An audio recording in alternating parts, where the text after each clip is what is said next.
네, 안녕하십니까. 우리 다큐멘터리 비디오 카페 사회를 맡은 계명대학교 무교철학원의 김영찬입니다. 저를 기준으로 해서 바로 오른쪽에 계시는 분은 우리 서성희 선생님이시고요. 영화학을 전공하셨습니다. 반갑습니다.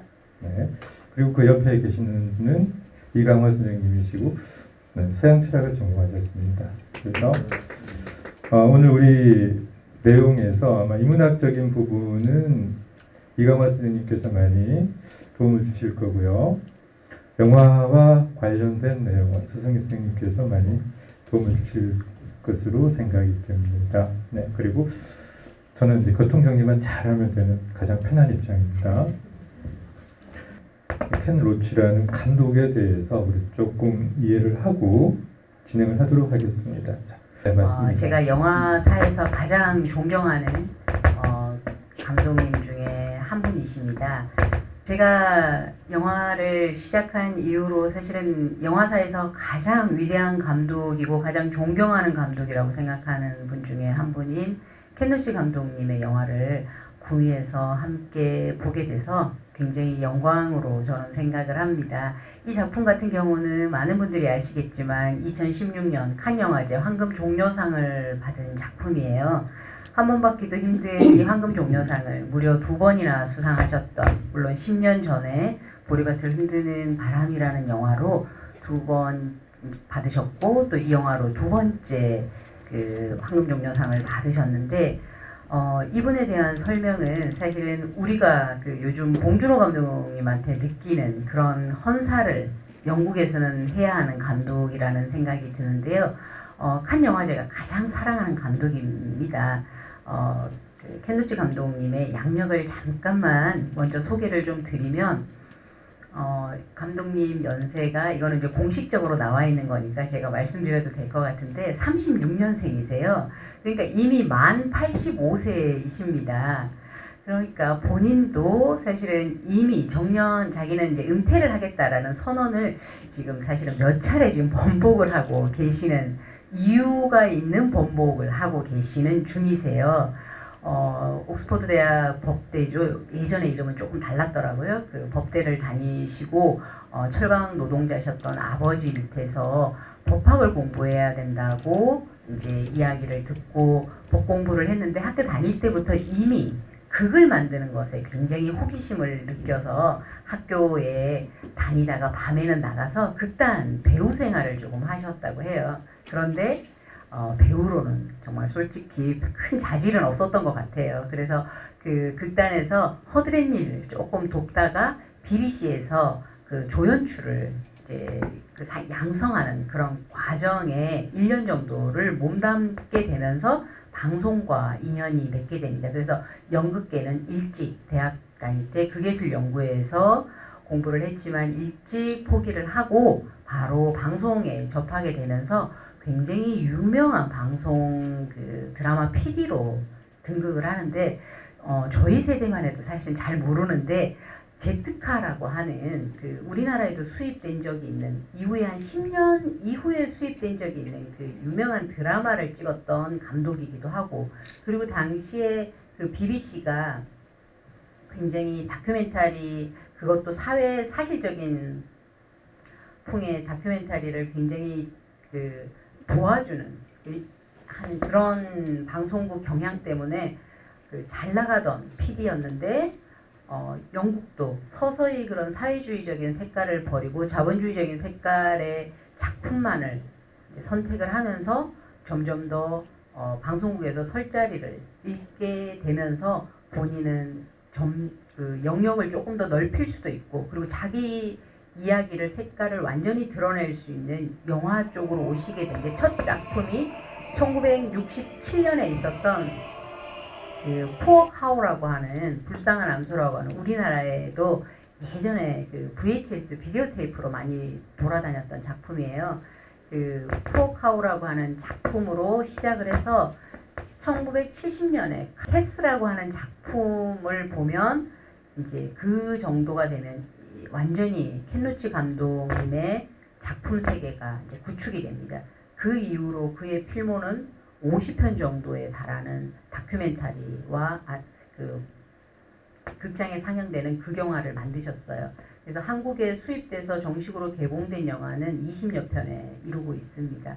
칸 영화제 황금종려상은 모두 2편을 받았고요. 그리고 또 칸 영화제 초청받은 작품은 1990년대 이후로 거의 매년 아니면 경년으로 만드셨는데 단 한 번도 빠지지 않고 칸 영화제에는 초청을 받은 칸이 사랑하는 감독으로 아주 유명한 감독입니다. 대단한 액션이나 큰 활동 같은 것들은 없는데 영화를 보시면 아시겠지만 긴장감을 놓지 않고 쭉 따라가게 만드는 연출력은 상당히 뛰어난 것 같습니다.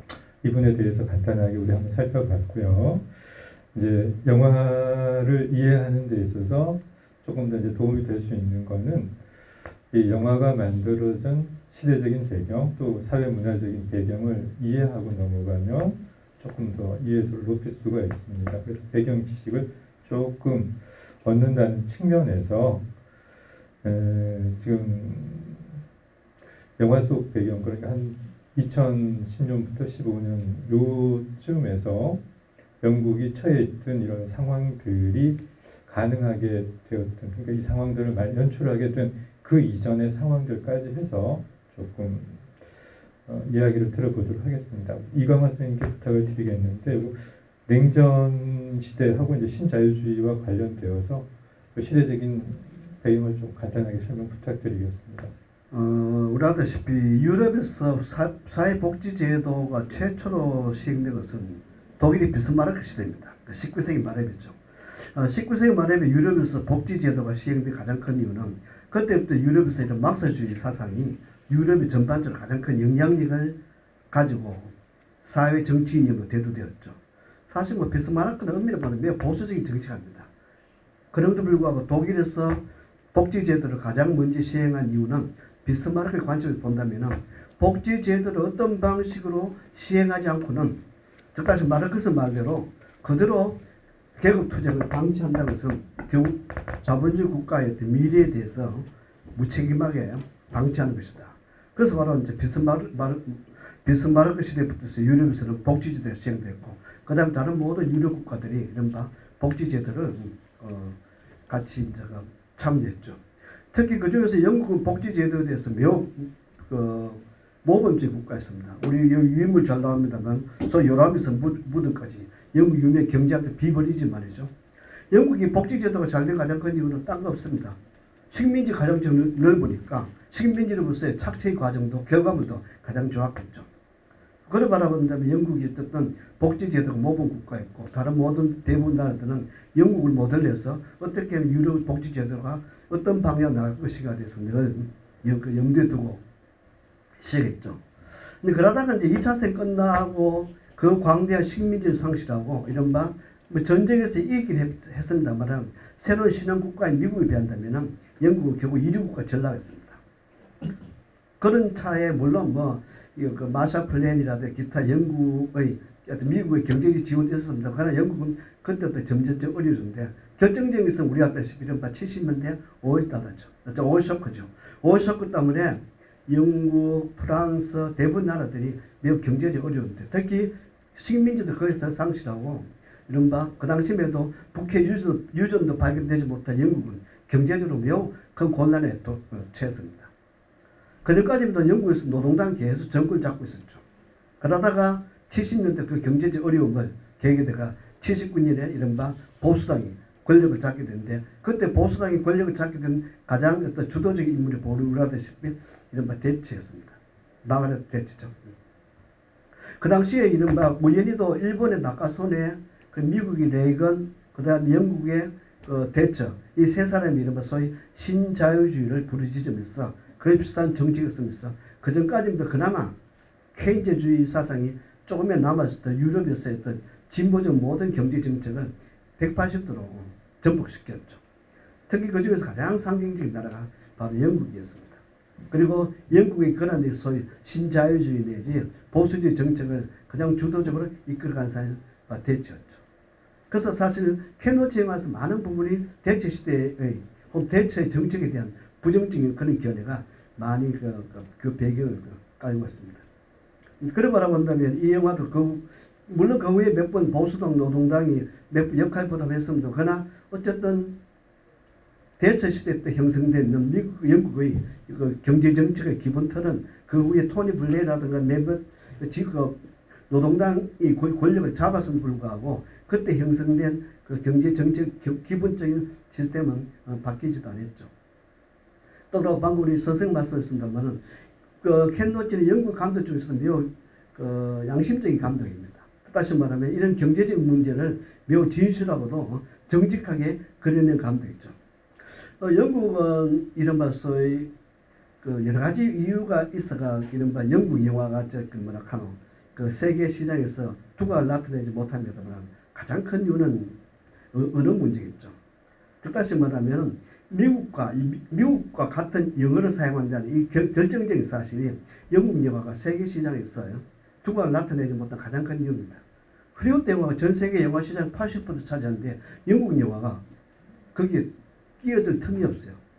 심지어 영국 관객들조차도 미국 영화와 영국 영화 구별하지 않습니다.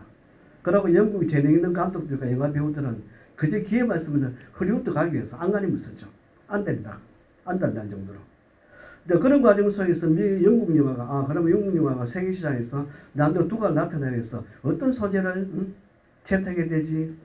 라고 하면서 하는 기술은 과거에 영국이 잘 나가던 시대, 제국주의 시대를 연상시키는 여기 나옵니다만 반지의 제왕이라든가 해리포터라든가 그러고 체급파이 불의 마차라든가 등등등 이런 1년 영화들이 가끔은 세계 영화제에서 유수한 영화제에서 상을 타고 합니다만 그러나 엄밀히 바라본다면 영국 영화가 채택한 대부분 소재는 아까 말대로 이런 바로 소위 2차 세계대전 이후에 영국 제국주의 상징하는 그런 영화들이 많습니다. 그걸 바라본다면 켄 로치 감독 상당히 정직하죠. 그럼 무엇보다도 켄 로치 감독 자신이 자신 스스로가 늘 공부하다시피 영국 감독 나는 유일하게 막스주의자다라고 말할 정도로 그걸 바라본다면 아마 영국 영화가 앞으로도 지금까지 그랬듯이 세계 시장에서 그렇게 큰 두각을 나타낼 가능성이 별로 없습니다. 헐리우드가 늘 밀리니까. 그럼에도 불구하고 어쨌든 켄 로치 같은 감독이 영국이 존재하고 또 켄 로치 감독에 있어 이런 소위 단지 영국 사회뿐만 아니라 영국 사회가 상징이 되는 이런 소위 우리가 흔히 말하는 소위 자본주의의 문제점, 특히 80년대를 넘어오면서 전 세계적으로 범람한 신자유주의 이런 식의 어떤 매우 경직된 다소 반인간적인 이런 식의 정책에 대해서 이렇게 신랄하게 매우 그리고 정직하게 그리는 감독이 있다는 사실은 세계 영화계로서는 큰 축복이라고 볼 수 있겠죠. 그리고 또 이 영화와 직접 관계된 건 아닙니다만 영국에서 최근에 소위 특히 80년대 이후에 밑에 그 유행을 나온다. 차브란 단어가 영국 사회에 가장 중요한 어떤 그런 사회적 용어로 사용됩니다. 유행을 본다고 했지만 차브라는 것은 원래 영국에서 가난한 사람, 어떠한 경제적으로도 덜을 낼 수 없는 사람, 이런 사람을 의미하는 사회적 소금입니다. 그냥 처처럼 이 차브란 단어가 사용된 것은 저 양반이 원래 가난한 사람이다. 그냥 사회적 빌보르는 사회이다. 그런 사소한 의미였는데 90년 접어들면서 영국 사회에서는 차분한 단어 하나의 사회적 계층과 특정한 어떤 계급을 상징하는 단어로 고정시켜버렸죠. 고정되어 버렸죠. 그래서 바로 국내에 번역된 책이 바로 이 차분한 이 책인데 이 책을 보면 이른바 영국 사람들은 그 전까지만 해도 소위 어느 정도는 기독교적인 또 어느 정도는 어떤 사회적인 윤리적 차원에서 가난한 사람과 사회적 약자에 대해서 동정심을 가지고 그들은 어떤 식으로 이제 사회 같은 구성원으로서 관심도 가지고 그들의 삶에 대해서 어떤 어느 도덕적 책임을 느꼈는데 80년대 90년 접어들면서 영국인들 맞췄네. 이 차분한 단어를 공공연히 섬에서 노골적으로 경멸한다. 저 친구는 차부에 속한단다. 그래서 저 친구가 살고 있는 동네는 차부들만 모였던 동네란다. 라고 이야기하면서 특정한 공간과 특정한 계급을 아주 노골적으로 경멸하고 또 그들의 그런 식의 사회적인 경멸 내지 사회적 차별을 전혀 도덕적으로 어떤 문제시하거나 양심적으로 그렇게 불편해하지 않는다. 그걸 바라본다면 이 차별한 소 제목이 영국식 잉여 유발 사건. 다시 말해 영국에서 모두 다 귀찮아하는 이제 잉여가 존재하는 뜻인데 이 차별에 대한 영국인들의 사고방식 변화야말로 바로 이 영화에서 나타난 이 다니엘에 대한 가장 일반적 사고방식을 상징하지 않겠냐. 다시 말하면 이 영화에서 다니엘 블레이크라는 이 별로 배우지 못한 이 목사 아저씨야말로 바로 영국 사회에서 점점점 보편화되거나 차별한 단어를 상징하는 그런 어떤 인물 중 하나가 되겠느냐. 그런 바라본다면 우리 사회도 점점 그런 현상이 짙어져 가죠. 심화돼 갑니다. 그런 바라본다면 이 영화는 매우 보편적인 어떤 그런 주제를 공이 담고 있는 어떤 그런 사회적인 주제를 담고 있는 영화가 아닌가 그렇게 생각합니다. 네, 감사합니다. 영화가 담고 있는 시대적인 배경이 냉전 시대하고 그다음 이제 신자유주의 경제 제도가 영국에서 자리 잡기 시작했던 배경에서부터 설명을 해주셨는데 혹시 우리 플로우에 있는 가장 젊은 친구 신자유주의 무슨 말인지 이해되나요? 괜찮아요. 되면 되고 안 되면 안 된다. 네. 고등학생이 앉아 있는데 용어가 좀 어려운 것 같아서 한번 물어봤습니다. 이게 영국이라는 나라가 산업혁명이 가장 먼저 일어난 나라죠. 그만큼 학문적으로 또 기술적으로 굉장히 앞서갔던 나라입니다. 지구상에서. 그러니까 2차 세계대전을 시작할 때까지만 하더라도 영국의 기술력은 미국과 독일을 앞지를 정도로 굉장히 뛰어났다고 그럽니다. 그런데 이제 2차 세계대전을 겪으면서 이제 자신들이 가지고 있던 학문적인 결과물과 기술적인 것들을 영국에서 미국에 넘겨줍니다. 왜 그렇게 되냐 하면 전쟁을 위해서 많은 물품들이 필요한데 영국은 그 당시 이런 것을 제조할 수 있는 능력이 없었습니다. 기술은 있는데 제조할 수 있는 공장 이런 것들이 없었기 때문에 미국에서 이제 이것들 제조할 수 있게끔 기술적인 것들을 모두 넘겨주고 나서 2차 세계대전이 끝나고 나니까 이제 승전국인 미국이 이런 기술들을 토대로 해서 비약적인 발전을 한 데 비해서 영국은 2차 세계대전에서 많은 피해를 입죠. 미국은 본토에 포탄 하나 안 떨어졌지만 그리고 또 많은 전쟁 비용을 끝나고 나서 부담해야 되는 그런 시기였고 이강화 선생님 말씀하신 것처럼 식민지를 다 잃어버리고 그래서 경제적으로 점점 이제 힘들어지는 상황이 전개가 됐고 그러다가 1980년대가 되면 우리나라도 IMF 경험했죠. 그 대영 제국이 IMF로부터 구제 금융을 받는 그런 지경까지 이르게 됩니다. 이런 과정 속에서 대처 수상이 들어서고 신자유주의 경제 제도가 굉장히 각광을 받게 됩니다. 그래서 신자유주의 하면은 아주 간단하게 표현하면 이거예요. 자유 경쟁을 통해서 경제가 지속되도록 한다. 자, 그래서 이 당시에 됐던 게 국유화되어 있던 모든 시설들이 다 민영화됩니다. 철도 민영화되고 의료 시설 민영화되고 관광, 전기, 수도 다 민영화가 됐습니다. 민영화가 되면 경쟁을 통해서 가격이 더 다운되고 좋은 서비스가 제공될 것이다 라는 게 이 경제학자들 논리였는데 막상 뚜껑을 따고 보니까 질은 떨어지고 굉장히 비싼 서비스를 제공받는 이런 현상들이 지금 벌어지고 있는데 이 당시에 이제 여파가 지금까지 이렇게 남아있고 이강화 선생님 말씀하신 것처럼 이제까지 없던 새로운 계층이 생기게 되는 거죠. 차별하고. 그래서 뭐 공식적인 계층은 아니지만 이 차별하는 계층에 소속되는 갖지 못하고 교육 떨어지고 이런 사람들에 대해서 하나의 어떤 카스트 비슷하게 이렇게 올가미를 씌우고 있는 그런 상황에 대해서 이야기하고 있고 오늘 보신 나다니엘 브레이크도 이제 이렇게 나락으로 떨어지는 사람들이 어떻게 되는가 이거를 이제 영화 속에서 그림으로 형상화해서 우리가 볼 수 있도록 제시한 사람이 켄 로치라는 감독입니다.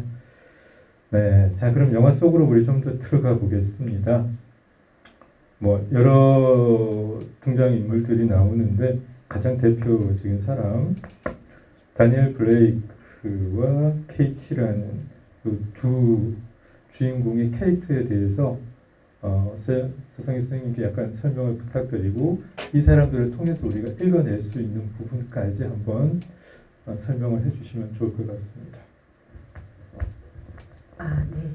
그 정치적인 그 이야기들을 이제 주변적에서 이야기를 조금 주변부에 관련된 이야기를 좀 했는데 다시 영화로 조금 더 돌아가 보면요. 이 영화 같은 경우는 이제 두 가지 선택을 보통 감독은 하게 돼요. 단순하게 이야기해서 두 가지로 나뉠 수가 있는데 저도 20대 때는 표현주의 계열의 영화들에 대한 굉장히 고치가 되어 있었어요. 내가 어떤 그 이야기를 세상에다 하려고 할 때 내가 가진 감정을 극대화시키는 방식을 많이 연구를 하죠. 그 시나리오를 쓸 때부터 이미 이 영화 같으면은 그 감정을 고치시키고 여러분들을 재미의 세계로, 엔터테인먼트의 세계로 데려가려고 했다면 아마 그 KT하고 다니엘하고의 약간 연정이라든지 연분이 있다든지 혹은 그 다니엘에게 사연이 있어서 뭐 딸과 뭐 이런 관계라든지 이런 거부터 시작을 해서 감동을 배가시키는 작법을 시작을 합니다. 그리고 나서 음악을 거기다가 많이 넣고 그리고 형식주의, 표현주의라고 많이 이야기를 하는데요.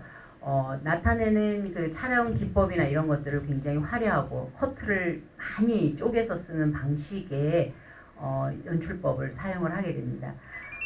그런데 그런 이야기들이 가지는 것은 사실은 결국은 허구가 아닌 것을 그러니까 사실이 아닌 것을 허구로 이야기하면서 사람들한테 허구임을 전혀 느끼지 못하게 하는 방식으로 연출을 하는 방식이거든요. 그것을 표현주의 혹은 형식주의라고 많이 이야기를 하는데 그 케누치 감독도 중간에 잠시 그런 영화가 오히려 뭐 보리밭을 흔드는 바람 같은 경우는 조금 더 감정을 고양시키는 방식으로 관객들을 아까 소위 말하는 재미의 어떤 세계로 엔터테인먼트의 세계로 데려갔을 수도 있는데 사실은 그렇게 이야기하는 말 자체가 결국은 사회에 대한 태도라는 것을 이 감독은 이야기를 자주 합니다. 그래서 어떠한 영화도 메시지보다 형식이 어려울 수 없다. 그래서 영화를 가장 직설적이고 단순하게 만드는 방식을 시나리오 때부터 그렇게 쓰는 거예요. 그 아까 잠깐 나온 그 식료품 나눠주는 쇼핑을 한다는 아주 인간적인 예의를 표현하는 말이죠. 쇼핑이라고 말을 하죠. 이제 무료로 주는 물건임에도 불구하고 거기가 이제 켄노치가 오랫동안 지원을 하는 그런 단체라고 해요. 실제로 그곳에서 지원을 오래 하면서 몇 년간을 탐구를 하면서 이렇게 살고 있는 사람들에 대한 조사를 통해서 있는 그대로를 보여주는 형식을 취하게 됩니다. 조금 거슬러 올라가면 켄노치 감독이 나이도 있으시니까 사실은 이탈리아의 네오리얼리즘의 영향을 받아서 그런 부분에 대해서 가장 영향을 많이 받은 게 배우 그리고 세팅 그리고 조명 쓰는 방식인데요. 특히 아까 이제 배우에 대한 이제 설명을 조금 요구를 하셔서 말씀을 드리면 이 영화도 좀 비슷한 얘기긴 한데 그 데이브 존스 뭐 혹은 이 여자 배우 케이티였던 헤일리 스콰이어 같은 경우 혹시 보신 적 있으세요? 저도 영화 전공자이지만 단 한 번도 본 적이 없습니다. 왜냐하면 이런 사실주의적인 감독 그리고 모든 그 사람들의 감정을 억지로 고양시키는 부분을 모두 다 배제하는 사실주의 계열의 감독들은 대부분이 진짜 배우들을 쓰지 않습니다. 가장 유명한 예 같은 경우는 실제로 그 빈민촌에 살고 있는 친구들을 캐스팅하는 방식이죠. 이 영화에서도 그 켄노치 감독이 쓰는 방식이 그 배우들을 이제 오디션을 보는 과정에서 뭐 보통 저희가 이제 오디션을 보러 가면 주로 어떤 방식을 쓰냐면은 뭐 대본을 주면서 쪽대본 주면서 막 이렇게 이제 이렇게 연기를 잘하는가 이걸 보거든요. 근데 켄노치 감독님은 지금까지도 그 50편 가까운 영화를 찍으면서 단 한 번도 실질적으로 이야기를 연기를 해보라고 하지 않는 거죠. 그러면서 물어보는 거죠. 천천히 당신의 아버지의 직업은 뭐였냐를 물어보는 거예요. 그래서 오늘 보신 오늘 나다니엘 브레이크에 나왔던 다니엘 브레이크 역의 그 데이브 존스의 아버지가 목수였고 나는 이런 성장 과정을 겪었고 그리고 중앙 런던 쪽에 이게 그래도 조금 잘 사는 수도권이 아니라 북유럽 쪽에 정말 그 탄광이 무너지면서 가난해진 지역에 가정 형편을 가지고 있다라고 이야기를 하고 물론 그 여배우도 마찬가지입니다. 헨리 스쿼어트 같은 경우도 저도 처음 보는 배우인데요. 그 배우 같은 경우도 오디션을 보면서 저런 상황에 처했던 경험들이 어느 정도 있어야지만 배우로 캐스팅하는 그런 과정을 이제 거치게 되는 거죠. 그런 배우들을 통해서 시나리오 전체를 주지 않고 항상 그 쪽대본이라고 하는 며칠 분량 혹은 그날 찍은 분량의 시나리오만 주면서 뭐가 제일 중요하냐면요. 실제로 내가 정말로 그렇게 굶었을 때 혹은 그 생리대를 슈퍼에서 훔칠지 말지를 고민했을 때 그 눈빛을 찍는 거죠. 너라면 당신이라면 이 경험치가 있는 배우에게 시키고 싶어 하는 거죠. 그 경험치가 없는 배우들은 자신의 배우가 될 자격이 없다라고 생각하시는 거예요. 사실주의를 지향하는 감독이기 때문에. 그래서 이 두 배우를 굉장히 이 고통을 모두 다 아는 전문 배우가 아닌 비상업적인 배우 계열에서 스탠딩 코미디언이셨거든요. 이 데이브 존슨이라고 하는 사람은 그렇다는 얘기는 결국은 빈민들과 함께 웃으면서 그 삼류 극장촌에서 이렇게 우스갯소리를 하면서 돈을 벌고 생계를 유지해 나가시는 그런 분들의 그 연기가 정말로 우리가 그런 사람들인 것처럼 그 상황을 그대로 연기하도록 했고 그리고 다니고 있는 장소나 이런 것들이 이미 그 감독이 모두 다 오랜 시간 몇 년에 걸쳐서 취재한 그 장소에서 실제 있는 그대로를 찍으시는 방식 그리고 이야기를 그 스토리상 뭐 감동을 주기 위해서 혹은 음악 사용을 지나치게 해서 음악을 지나치게 사용한다는 것 자체가 저희 감정을 이렇게 고조시키는 거거든요. 이제 그런 것이 일반 관객들한테는 재미라는 요소, 엔터테인먼트 요소로 들어갈 수 있지만 그런 것을 철저히 감정을 차단시킵니다. 있는 그대로의 상황을 보여주면서 이 상황에 대한 자각을 관객들 스스로가 할 수 있는 그런 영화를 지향하는 감독이라고 이야기할 수 있을 것 같습니다. 네. 전문적으로 아주 연기력을 가진 뛰어난 배우들이 아니고 감독 자신이 원했던 상황을 어떻게든 비슷하게 경험을 했던 사람들을 캐스팅하는 것. 영화를 보시면 좀 다큐멘터리 같은 느낌이 드셨을 겁니다. 아마 이런 게 감독의 의도와 맞물려 있을 것 같습니다. 다니엘이라는 사람이 주변에 같이 생활한다면 어떨까요? 그러니까 다니엘과 같은 캐릭터를 가진 인물이 내 주변에 같이 있다면 나는 어떤 삶이 펼쳐질까? 이 사람하고 관계 속에서 또 어떻게 내가 이 사람을 대하게 될까요? 여러분들이 감독의 입장이라면 이 사람을 어떻게 활용하고 대할 수 있을까? 혹시 두 분 중에 누구든지. 네. 한국 영화에도 이 다니엘과 정말 유사한 형태의 재현이 된 적이 있어요. 혹시 8월의 크리스마스 보신 분 계시면은 아실 텐데 거기에 그 한석규 씨의 아버지로 나오는 신구 선생님이 그 한석규가 아들로 나오는데 내가 곧 죽게 된다는 걸 알고 있죠. 시한부 인생을 알게 되니까 아버지한테 어떻게든 그 비디오 사용법에 대해서 알려줍니다. 근데 신구 선생님만 해도 비디오 사용법을 알 수 없는 세대예요. 그러니까 아무리 얘기해도 못 알아듣는 거예요. 그래서 아버지는 이것도 몰라요 하면서 뛰쳐나가는데 그때 아마 정말 많은 분들이 눈물을 많이 흘리셨을 거예요. 저도 저희 아버지가 그 비디오 작동법을 정말 정확하게 잘 모르셨거든요. 다니엘하고 이런 상황이셨다면 저희 아버지도 다니엘과 똑같은 상황에서 아마 사회에 소외되어서 어떤 일을 당하셨을지 상상하기 힘들죠.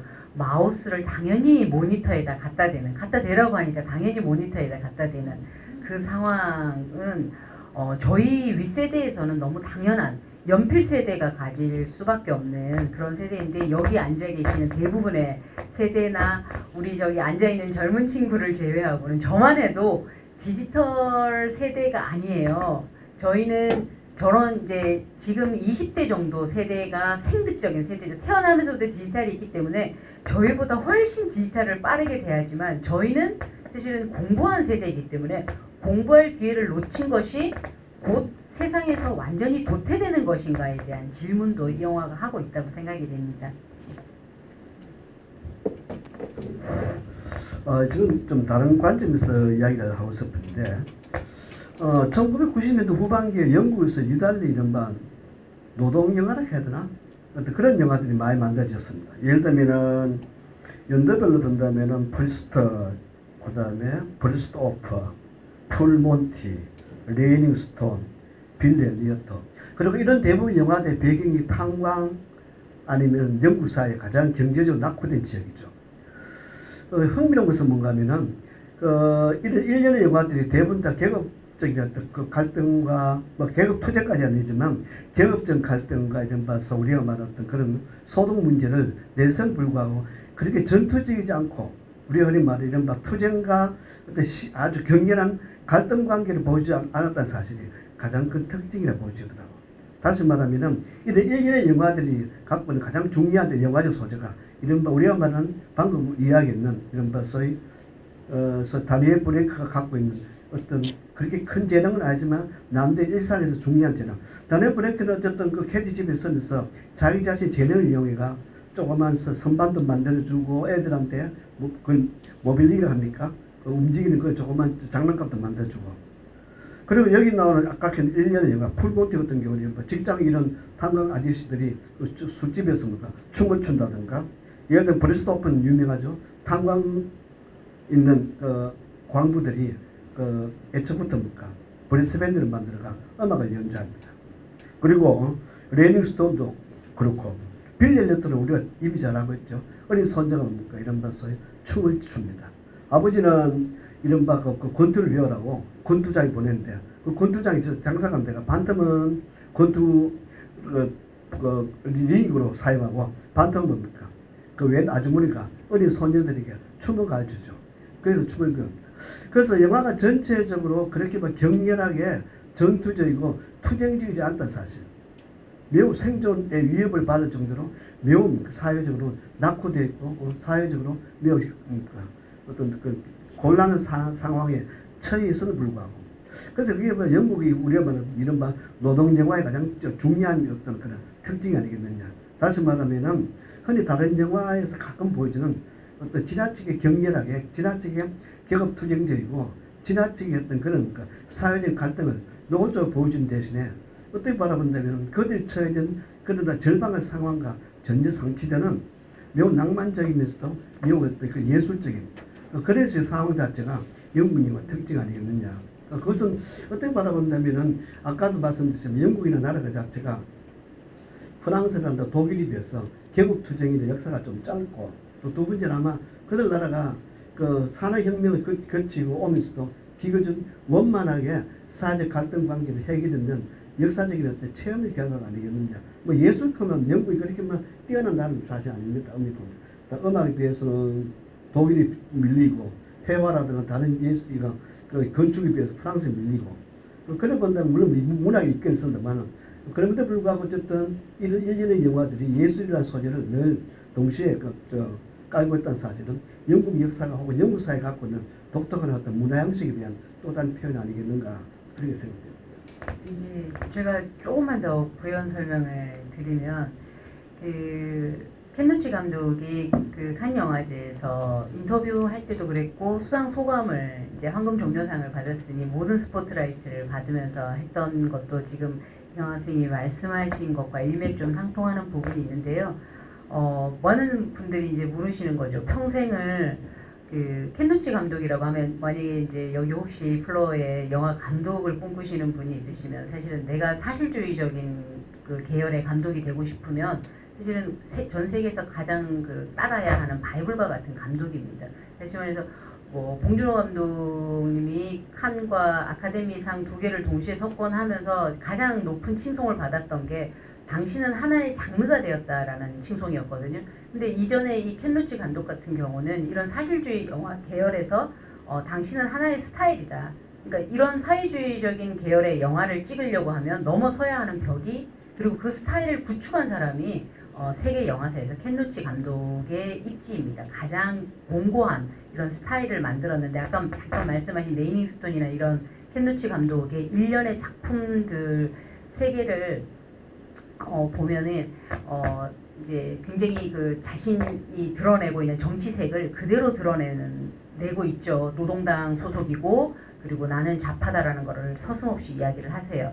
그래서 사람들이 많이 묻죠. 당신의 영화가 그러면은 세상을 변화시킬 것이라고 당신은 믿고 있냐고, 어떤 태도를 어떻게 해야 되겠냐고 물으면, 그럴 때마다 감독님은 항상 말씀하시는 게, 나는 영화가 이 세상을 혁명을 일으킬 것이라고 결코 생각지 않는다라고 이야기를 합니다. 그렇지만 내 영화가 지니고 있는 이 태도가 세상 사람들에게, 특히 힘든 사람들한테 이거는 네 탓이 아니야, 당신의 탓이 아니고, 그리고 이 세상에는 분명히 아직은 희망이 있어 라는 메시지를 전달하는 것이 자기가 영화가 가지고 있는, 그리고 자신이 이 세상에서 영화를 찍는 그 태도의 기준이다 라고 이야기를 하셔서, 아마 아까 말씀하신 것에서 어떤 그 급진적인, 그리고 약간 폭력적인 전복을 꿈꾸는 그런 영화와는 궤를 분명히 달리하는 사실주의의 스타일을 또 만들어냈다라는 생각이 듭니다.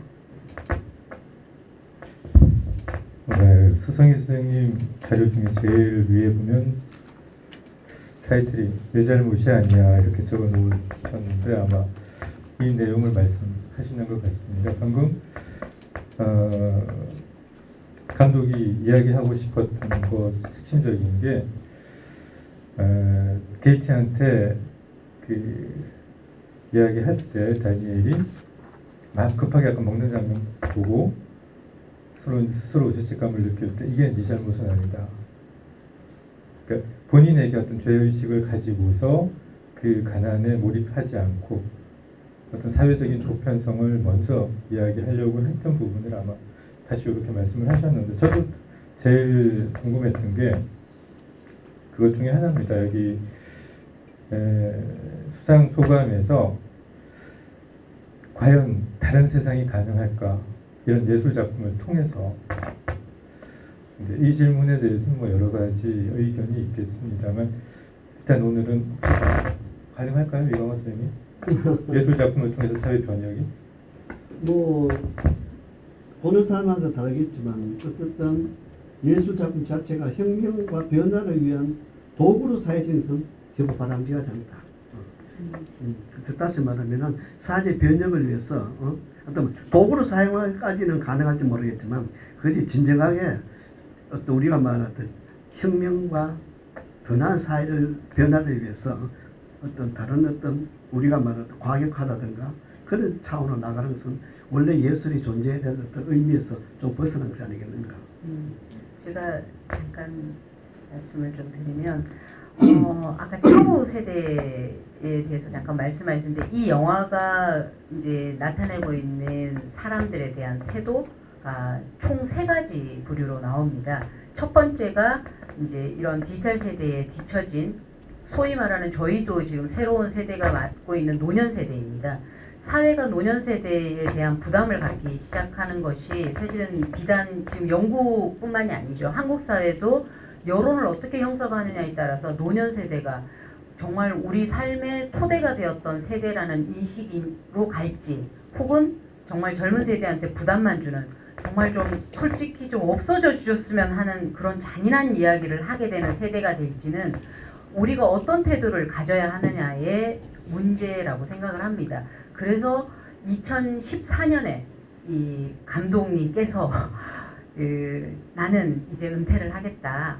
그때 83세이셨거든요. 그러니까 그 80대가 되면서 은퇴를 하셨음에도 다시 복귀를 한 이유가, 이전 30몇 편의 그 전에 찍었던 영화들 같은 경우는 주로 젊은 세대의 이야기들을 많이 하셨어요. 그 세대에 살기 힘든 그 청년들의 이야기나 아니면 젊은 가장들의 이야기를 했는데, 그 본인이 신자유주의가 이제 어느 정점에 들었으면서 정말로 새로운 그 차부 계층이라고 하면 또 다른 차부 계층이라고 할 수 있는 정말 노년 계층이 이 사회에서 완전히 예전에 그 부귀 영화를 이루었던 토대가 되었다라고 존경받는 세대가 아니라 완전히 잉여 세대로 남는 것을 보고 이 이야기를 나는 꼭 한 번은 하고 가야 되겠다라고 생각해서 아마 그 켄 로치 감독님의 영화 전체를 통틀어서도 가장 연령대가 높은 주인공일 겁니다. 연령상으로 보면 만 58세 정도 되는 주인공이에요. 나다니엘 브레이크 죄송합니다. 다니엘 브레이크가 만 58세 정도 되는 나이입니다. 여러분들도 58세에 내가 어떤 그 인식을 받으며 혹은 나는 나 자신을 어떻게 생각할지 한번 상상을 해보십시오. 굉장히 기로에 서 있는 세대인 거죠. 그 세대가 사실은 빠른 속도로 디지털 세대로 편입되지 못했을 때 어떤 상황을 겪게 될지에 대한 한 세대가 있고요. 이 영화에서 그리는 두 번째 세대가 바로 KT로 대변되는 자본주의 사회에서 한 번의 실패, 연달아 두 번의 실패를 한 사람들은 어떻게 구제될 수 있는가예요. 여러분 한국 사회에서 그 기생충에서 나오는 두 번의 실패가 있죠. 첫 번째가 카스테라 사업을 하다 한 번 망합니다. 대만 카스테라 체인점 한 번 망하고, 그리고 두 번째가 치킨집입니다. 치킨집 두 번이면 한국 사회에서 그렇게 자영업, 프랜차이즈 자영업 두 번을 딱 하다 망하면 다시 올라설 수 있을까요? 그 올라설 수는 있어. 다니엘은 너는 할 수 있어라고 이야기를 해요.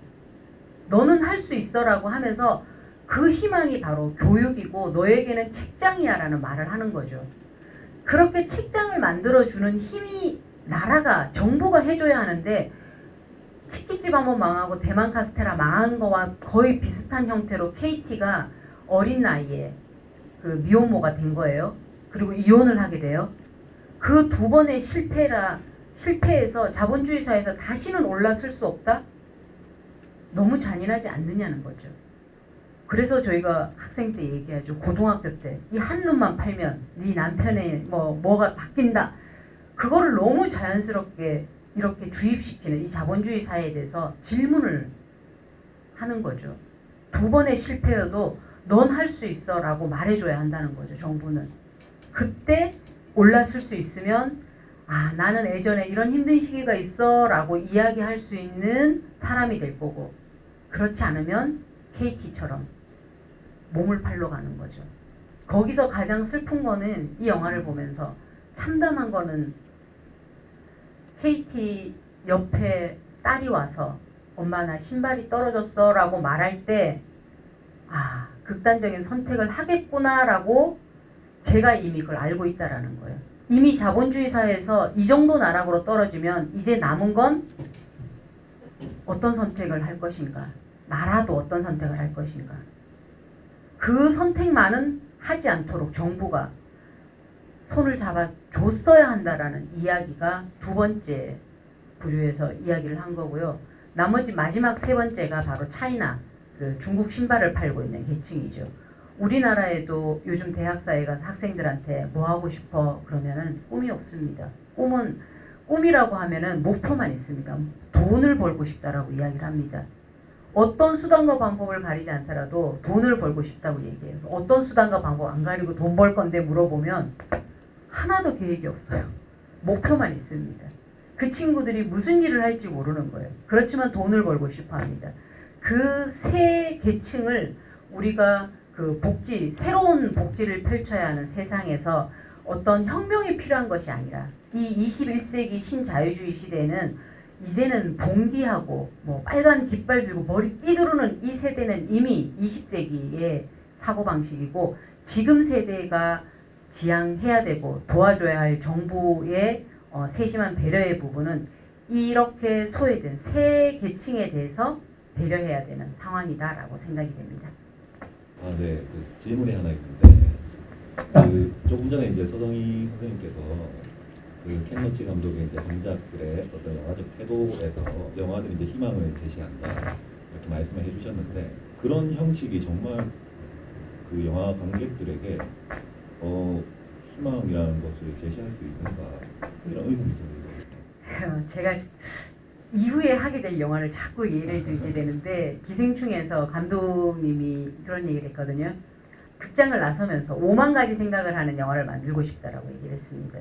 이런 그 사실주의 계열 그리고 현실 이야기를 냉정하게 그리는 영화들의 태도는 결국은 내가 영화를 보고 뭘 느껴서 어떤 실천을 해야 되겠다는 실천 그 행동 강령을 받는 것이 아니라 이 현실에 대한 그 직시를 하게 하는 태도를 이야기를 하는 거죠. 그러면서 극장문을 나서면서 이 일을 어떻게 할 것인가 라는 의문을 가지게 하는 것이 이런 영화들이 가지고 있는 태도라고 생각을 합니다. 이제부터 이 사회가 이런 상황이니 나는 객관적으로 너희들에게 그 감독으로서 제시를 했다. 이런 계층이 점점 더 상층과 하층이 벌어지고 있고 그리고 곤란한 하층은 점점 더 빈민층으로 떨어지고 있는 이 상황을 어떻게 할 것인지를 생각해 보라고 이후에 제시하는 방향까지가 이런 류의 감독님들의 태도인 것 같습니다. 선별적 복지와 보편적 복지가 있는데요. 이 두 가지는 어느 특정하게 한쪽으로 기울지 않고 그 논리가 정합성이 있는 것 같아요. 그래서 그 두 개의 복지에 대해서 조금 설명해 주시고 또 어떻게 생각하시는지 어느 쪽으로 맞는지 그런 생각들을 좀 듣고 싶습니다. 뭐 제가 전공이 복지 쪽이 아니니까 뭐 그에 대해서 구체적으로 말씀드리긴 좀 그렇습니다만 뭐 선전적 복지라든가 기타 여러 가지 정책상의 문제는 국가라든가 공동체에 처해진 상황에 따라서 좀 다르다고 볼 수 있으니까 그걸 뭐 어떤 식으로 획일적으로 말씀을 드리긴 좀 그렇겠죠. 그런데 어쨌든 한 가지 확실한 것은 아까도 말씀드렸습니다만은 복지제도가 유럽에서 특히 독일에서 가장 먼저 생겼다는 사실도 그렇지만 엄밀히 본데 20세기에 와서 마르크스 사상보다도 더 큰 영향을 끼치는 사실 우리 본다면 케인즈 사상입니다. 그래서 사실 케인즈 사상 때문에 우리는 결국 미국과 영국 같은 경우에 대공황을 남들 극복할 수 있었고 물론 자 대공황이 극복하는데 주된 계기는 사실 2차 세계대전이죠. 전쟁 때 워낙 많은 물건을 팔 수 있었으니까 경제가 갑자기 호황이 되고 그다음 미국과 기타 이런 자본주의 국가의 문제점이 해결됐습니다만 어쨌든 그래서 바라본다면은 그 마르크스식의 어떤 그 혁명이라든가 과격한 투쟁이 아니고 그 국가의 구성원들이 어떻게 어떤 국민들이 갖고 있는 가장 기본적인 삶의 문제를 기본적으로 상식적으로 설명할 수 있느냐가 바로 복지 문제고 그러면서 케인즈 사상이 큰 호소력을 발휘할 수 있으면 바로 그거죠. 그래서 2차 세계 끝나고 난 뒤로 사실 서방의 대부분 국가에서는 마르크스 그 이념을 제도를 택한다는 거의 없죠. 공산화된 동유를 빼놓고는. 거기다가 케인즈 사상이 있습니다. 그리고 또 케인즈적인 사상 그 자체가 이른바 소위 온건한 사회 변혁을 가능하게 만들었고. 근데 문제는 뭔가 하면은 그는 케인즈적인 사고방식이 유럽 혹은 미국에서 어느 정도 그 큰 역할을 할 수 있었던 것은 뭐냐면 2차 세계대전 이후에 이른바 그쪽 사회에서의 어떤 문화적인 현상하고 관련되어 있죠. 어쨌든 유럽에서 대부분 국가들이 2차 세계 끝나고는 물론 그 미국의 어떤 뭐 마샬 플랜이라든가 경제적인 지원도 있었습니다만 어쨌든 그 케인즈의 사상 그 자체가 유럽의 대부분 서유럽에서 했던 그런 식의 어떤 정치 경제의 어떤 그런 정책에서의 중요한 이념적 토대가 되었습니다. 그런 바라 본다면은 최소한이 그렇게요. 그런데 불구하고 그 당시에 미국의 보수적인 정치가들은 케인즈 사상을 채택했는 루즈벨트 대통령을 빼갱이로 몰아붙였어요. 다시 말하면 저런 식으로 최소한의 복지적인 이념조차도 포함하고 있는 루즈벨트 사상은 공산주의에 똑같다는 거예요. 그런 말을 본다면 우리로서 이제 복지제도가 갖고 있는 기본적인 이념과 사회 전체가 어떤 우리가 어떤 변혁을 통해서 바꾸려고 하는 그런 이념의 차이를 우리는 상식적으로 알아야 되는데 우리 사회는 그게 없죠. 다시 말하면 우리 사회에서는 무조건 빼갱이고 무조건 과격한 사상을 몰아붙입니다. 다시 말하면 2차 세계대전 이후에 유럽이 경제적 발전할 수 있는 가장 큰 토대가 바로 아까 이야기한 케인즈 사상이고 또 그런 케인즈 사상 자체가 2차 세계 끝나고 유럽이 문화적으로 발전할 수 있었던 가장 대표적인 어떤 그런 사상적 토대였죠. 또 그러고 우리가 예술이 한 사회를 변화시킬 수 있는 것이 얼마나 큰 힘을 발휘할까에 대해서는 많은 사람들이 회의를 가질 수 있지만 그 한 가지 확실한 것은 똑같은 비판 이론에 속한 그 사상가라도 아도로노 같은 경우는 예를 들어 대중영화에서 매우 부정적이었죠. 특히 영화를 되게 싫어했습니다. 아도로노.